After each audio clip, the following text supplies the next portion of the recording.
Вы считаете, что на данный момент Беларусь угрозу для Украины не представляет и не является Ні, на данный абсолютно. момент плацдармом России? Більше того, пане Ейдер, давайте подивимося. 60% паливно-мастильних матеріалів для потреб ЗСУ йде з території Республіки Білорусь. Уявіть собі, ми зараз починаємо економічну війну. Білорусь перекриває вентиль.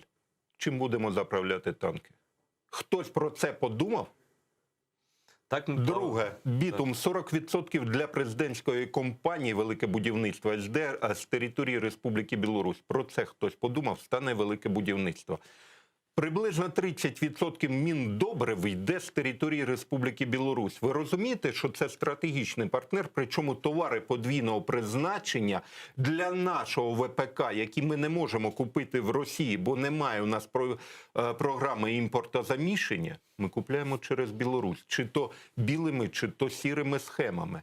Для чого ми, власне, відштовхуємо свого стратегічного партнера? Причому вони раз по разу дають Слушайте, зрозуміти,